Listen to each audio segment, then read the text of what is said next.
Bora lá começar mais uma aula e hoje a gente vai falar sobre o famoso verb to be. Então a gente vai tentar entender rapidamente o que significa, para que serve, quando que eu uso, tá bom? Então a gente vai falar sobre esse camarada aqui, ó, o verb to be. Bom, então vamos começar. Eu vou colocar aqui duas frases na nossa lousa, tá bom? Então vamos cortá-la aqui no meio.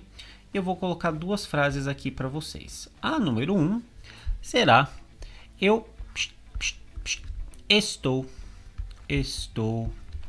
em casa. Simples, beleza. E a próxima, eu sou um professor. Ok, essas duas frases utilizam dois verbos diferentes na nossa língua portuguesa, não é mesmo? Então, se a gente for olhar a primeira, qual é o verbo dessa frase? É o verbo estar, tá bom? Então, eu sei disso por causa do verbo estou aqui. Então, eu estou em casa vem do verbo estar. E essa daqui, eu sou um professor, qual é o verbo dessa frase? É o verbo ser, correto? Eu sei disso por causa do verbo sou na frase. Eu sou um professor. Beleza. E como que essas frases vão ficar no inglês? Vamos traduzi-las aqui? Vamos lá. A primeira, I'm at home. I'm at home. E a segunda, olha só. I'm a teacher. I'm a teacher.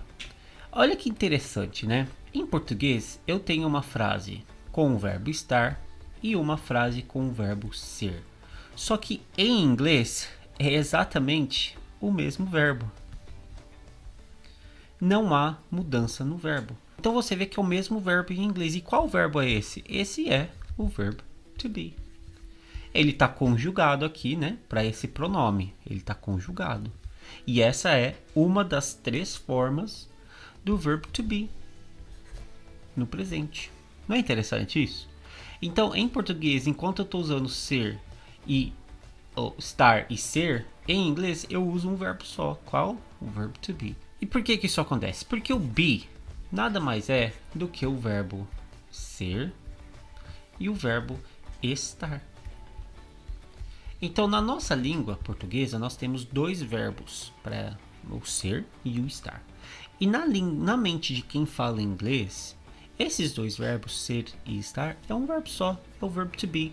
Porque para eles, quem é também está, e quem está também é. Então, ser é estar e estar é ser. É a mesma coisa, não há distinção. Então, por isso que se a gente volta aqui nas nossas frases que eu fiz, I'm at home, I'm a teacher, é o mesmo verbo que está sendo usado aí, porque não há distinção entre esses dois verbos na língua inglesa. Então, bora lá. Eu tenho aqui, ó, o verbo ser e o estar. Tá bom? E para eu entender como conjugar isso com o be, lembrando que o be significa ser ou estar, esse verbinho aqui, o be, é o ser e o estar juntos em um só. Vamos conjugar esses verbos. Eu, não vamos colocar todos, mas vamos colocar alguns de exemplo. Você, ela ou ele, o nós e o eles ou elas. Tá bom? Então tá, como que eu vou conjugar esses verbos? Vamos dar uma olhada. Eu digo eu sou, eu estou. Você é, você está. Isso a gente sabe, né? Ela é, ela está, nós somos, nós estamos. Eles ou elas são, eles ou elas estão. Então essa parte é a fácil, né? A gente sabe como conjugar esses verbos em português, não é mesmo? E o verbo to be significa exatamente isso que está na lousa aqui. Quer ver? Se eu coloco aqui os pronomes em inglês, vamos lá. I, yeah, you, ok? Aqui vai ser o he, o she e o it. We e o they. Beleza? Ok. Então, como que vai ficar o verbo to be para esses pronomes? É muito simples. Dá uma olhada aqui. Eu vou falar I am, you are, he, she, it is, we are, and they are. Então, se você olhar para essa tabela, o que a gente tem aqui? Eu sou ou eu estou é igual a I am. Você é, você está é igual a you are. Ela é, ela está é igual a he, she ou it is. Nós somos, nós estamos, we are. Eles são, eles estão, they are.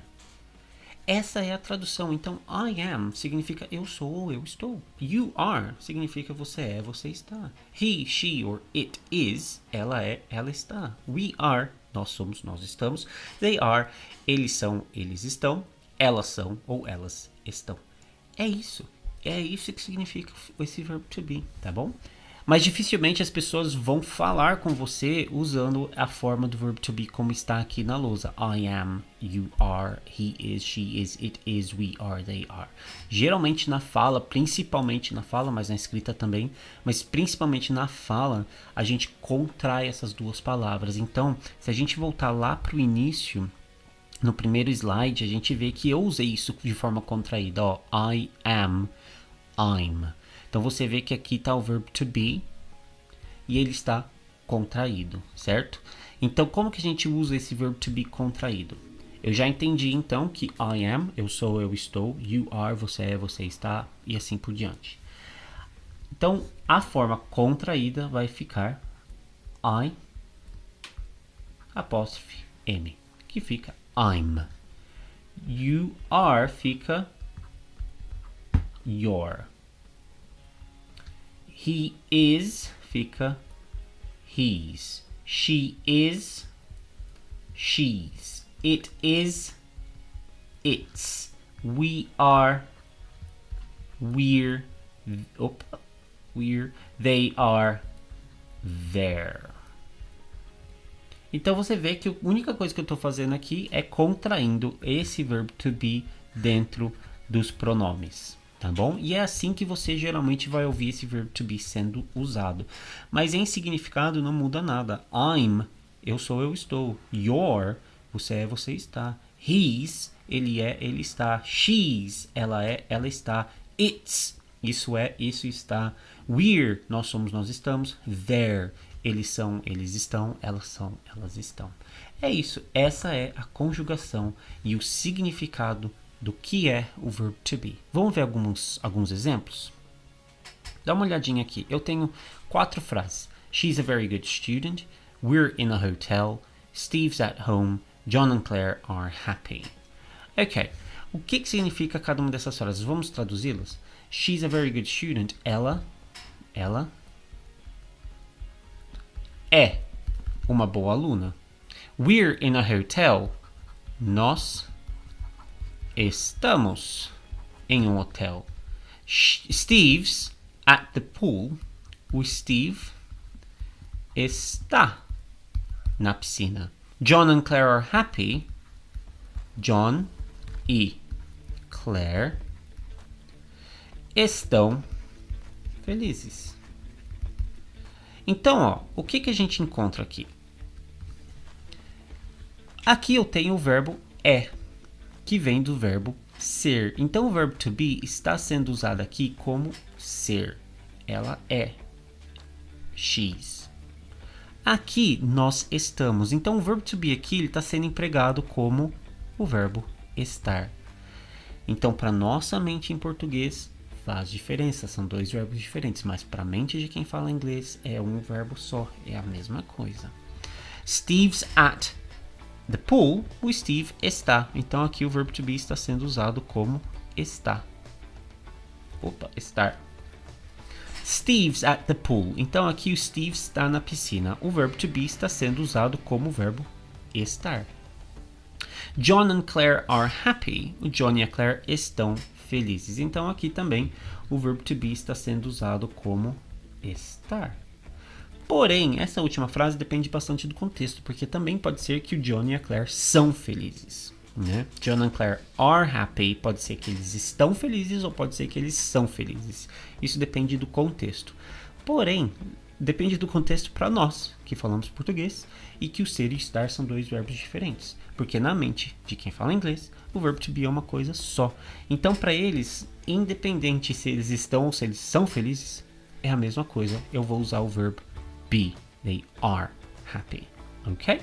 Então, aqui a gente conclui essa primeira aula do verbo to be. A gente viu o que o verbo to be é, o que ele significa, como conjugá-lo e a gente viu alguns exemplos na prática, tá ok? A gente se vê na próxima aula para a gente ver como faz a afirmativa, a negativa e a pergunta do verbo to be.